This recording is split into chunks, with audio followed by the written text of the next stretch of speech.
आमच्या Venkatesh Nandanvan, Venkatesh little heart, Venkatesh solid, Venkatesh paradise या site मध्ये दिवाळी निमित्त बुकिंग करणाऱ्या ग्राहकांना खास सवलत। नमस्कार, सह्याद्री 24/7 या चॅनलवर आपल्या सर्वांचं मनापासून हार्दिक स्वागत। पुणे जिल्हा शिक्षण मंडळाच्या वाघेरे कला वाणिज्य आणि विज्ञान महाविद्यालय सासवड व मराठी अर्थशास्त्र परिषद यांच्या संयुक्त विद्यमाने आज सासवड येथे अर्थशास्त्र परिषदेचे 46वे राष्ट्रीय अधिवेशनाचे आज उद्घाटन झाले। कार्यक्रमाचे प्रास्ताविक महाविद्यालयाचे प्राचार्य डॉक्टर पंडित शेळके यांनी केले। अधिवेशनाचे अध्यक्ष प्रोफेसर डॉक्टर दिलीप अर्जुने होते। यावेळी पुणे जिल्हा शिक्षण मंडळाचे उपसचिव LM पवार, सहसचिव AM Jadhav, doctor Dilip Satbai, doctor Maruti Tegampure, doctor MS Jadhav, doctor Avinash Nikam, doctor RB Bhandwalkar, अनेक अर्थतज्ञ, प्राध्यापक, संशोधक, विद्यार्थी, महाविद्यालयातील सर्व शिक्षक, शिक्षकेतर सेवक वर्ग, बहुसंख्य संशोधक विद्यार्थी उपस्थित होते। या कार्यक्रमाचे सूत्रसंचालन प्राध्यापक समीर कुंभारकर यांनी केले, तर आभार डॉक्टर विशाल पावशे यांनी मानले। कार्यक्रमाची सुरुवात पुणे विद्यापीठाच्या विद्यापीठ गीताने तर कार्यक्रमाची सांगता पसायदानाने करण्यात आली। आपण पाहत आहात सह्याद्री 24/7। आमचा चॅनल सबस्क्राईब करायला विसरू नका। धन्यवाद।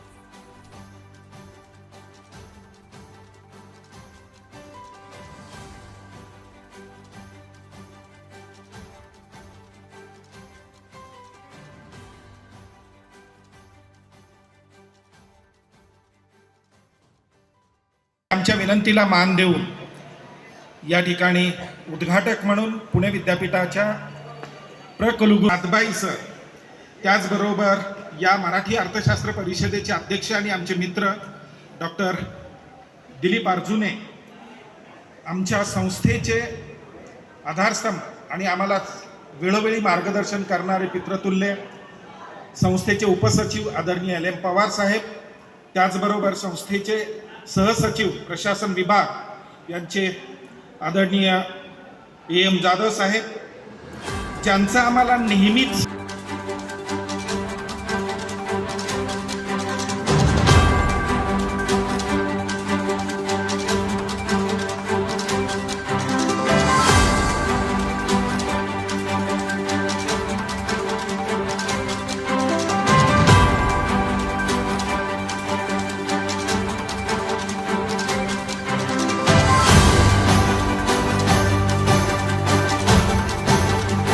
या ठिकाणी या महाविद्यालयाचे उपप्राचार्य doctor Pandit Shelke sir, doctor Sampat Jagdale sir आणि डॉक्टर सुभाष वावळ सर यांनी या कार्यकारिणी सदस्यांचा सन्मान। एक विषय राज्य पातळीवरचा असतो, जसं की यावर्षी आम्ही निवडलेले आहेत मानवी भांडवलाचे सैद्धांतिक विश्लेषण। देश पातळीवरचा विषय म्हणून केंद्र पुरस्कृत विकास योजना आणि भारतीय शेती, आणि राज्य पातळीवरचा विषय म्हणून आम्ही निवडलेला आहे की महाराष्ट्रातील वाहतूक व्यवस्थेचं अर्थशास्त्र। या 3 विषयावर खऱ्या अर्थाने आम्ही चर्चा घडून आणतो आणि त्याला अनुषंगाने एक ऐनवेळचा विषय माननीय अध्यक्ष सुचवतात, अध्यक्ष ते ठरवतात आणि मान्यवरांना बोलून त्यावर चर्चा घडून आणली जाते। जसं की आभाळाला हात लागून सुद्धा ज्यांचे पाय जमिनीवर असतात तोच खरोखर मोठा माणूस ठरतो। असेच व्यक्तिमत्व असणारे, आमच्या महाविद्यालयाचे भूषण असणारे माजी विद्यार्थी, सर्वांचे लाडके CA डॉक्टर MS जाधव यांना मी व्यासपीठावर आपले मनोगत व्यक्त करणार। आदरणीय व्यासपीठ बंधू आणि भगिनींनो, महाराजांनी सांगितलं, स्वधर्मेची अर्जी जे, स्वधर्मेची विनियोगी जे उरे ती भोगी जे संतोषीशी। माऊलींनी 750 वर्षापूर्वी सांगितलं, धन संपत्ती प्रॉपर्टी मालमत्ता मिळवणार आहोत ते नीतीने आणि धर्माने मिळवणार आहोत। जे खर्च करणार आहोत ते सुद्धा नीतीने आणि धर्माने खर्च करणार आहोत। नीती आणि धर्म याचा अर्थ सत्य, सत्य आणि सत्य हा अपेक्षित धरून या ठिकाणी माऊलीने आपल्याला उपदेश केलेला आहे। अशा ते गणित पुढील प्रमाणे आहे, सौंदर्य आणि सुशोभा यांची बेरीज करा, सौंदर्य आणि सुशोभा यांची बेरीज करा, मैत्रीतून मत्सर वजा करा, मैत्रीतून मत्सर वजा करा, प्रेमाला शुद्धांतकरणाने गुणा, प्रेमाला शुद्धांतकरणाने गुणा, परनिंदेचा लघुत्तम काढा, परानिंदेचा लघुतम खाडा, सुविचारांचा वर्ग करा, सुविचारांचा वर्ग करा. दया, क्षमा, शांती, नीती यांचं समीकरण सोडवा. हे आपल्या सुखी जीवनाचं गणित पूर्ण करण्यासाठी आपण कटिबद्ध होऊया. या ठिकाणी आज मराठी अर्थशास्त्र परिषद 46वे अधिवेशन या ठिकाणी साजरं होत आहे. आणि जन्माला आल्यापासून मृत्यूपर्यंत अर्थशास्त्र त्याचा पाठपुरा सोडत नाही. तुम्हाला माहीत आहे की या पृथ्वी तलावर अनेक जीवजंतू, चतुष्पाद प्राणी सगळं जे असतील, जलचर प्राणी असतील, कुणालाही म्हणजे पैशाची गरज पडत नाही, अर्थशास्त्राची गरज पडत नाही. परंतु मनुष्य प्राणी हा एकच असा आहे की त्याला जन्मापासून अंतापर्यंत अर्थशास्त्राची गरज पडते. त्याच्यामध्ये अर्थशास्त्र म्हटल्यानंतर 5 शब्दामध्ये अर्थशास्त्राच्या थोडक्यात आढावा घ्यायचा मी प्रयत्न करतो. तो म्हणजे विद्यार्थी संख्येवर संस्था सुरू झाली आणि आज हे जवळजवळ 1 लाख विद्यार्थी या संस्थेमध्ये शिक्षण घेत आहेत. जवळजवळ 150 अशा शाखा अगदी बालवाडीपासून ते PhD कोर्सेस या संस्थेमध्ये चालले जातात. आमच्या ग्रामीण भागातला मुलगा शिकला पाहिजे ही सर्व ग्रामीण भागातल्या कार्यकर्त्यांची धडपड आहे.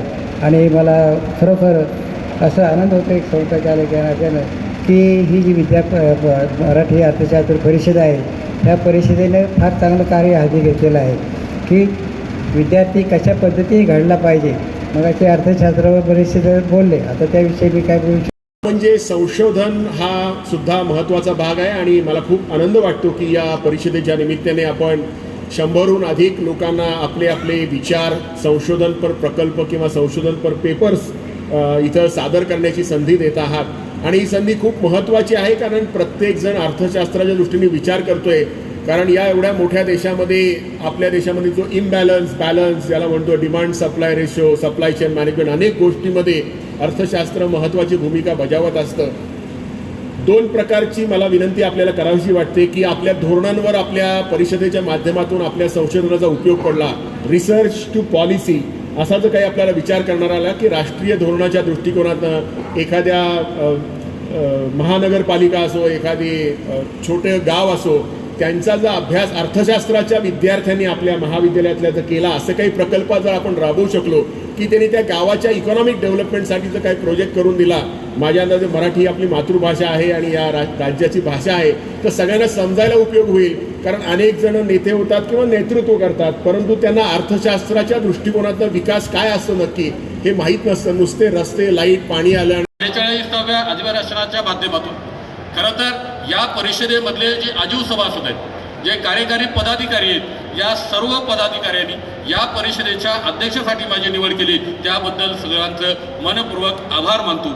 आणि मित्र, मी जो विषय आज घेतलेला आहे की आमच्याकडे लोकसंख्येचा प्रश्न असेल, विषमतेच्या स्वरूपातला प्रश्न असेल किंवा अनेक प्रकारच्या वेगवेगळ्या प्रादेशिक असमतोलाचे प्रश्न असतील, या सगळ्या प्रश्नाच्या संदर्भाने या व्यासपीठावर चर्चा केली जाते आणि त्या पद्धतीचं टिपण, त्या पद्धतीचे मार्गदर्शक आम्ही राज्यकर्ते किंवा त्या पद्धतीचे जे पॉलिसी मेकर आहेत या सर्वांना पोहोचवण्याचं काम करतो. आज दारिद्र्य आणि उपास त्याचा परिणाम काय झाला की जगामध्ये वेगवेगळ्या देशामध्ये वेगवेगळ्या प्रकारच्या दारिद्र्याच्या समस्या निर्माण झाल्या.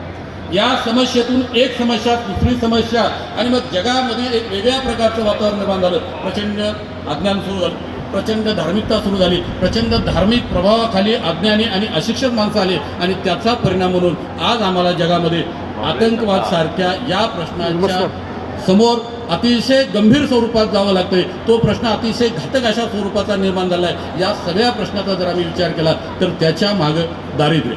आम्ही भारतीय अर्थव्यवस्थेचा जर विचार केला तर भारतीय अर्थव्यवस्थेमध्ये पंचवार्षिक योजनेच्या माध्यमातून आमच्याकडे दारिद्र्य निर्मूलन ही प्रक्रिया सुरुवातीपासून सुरुवात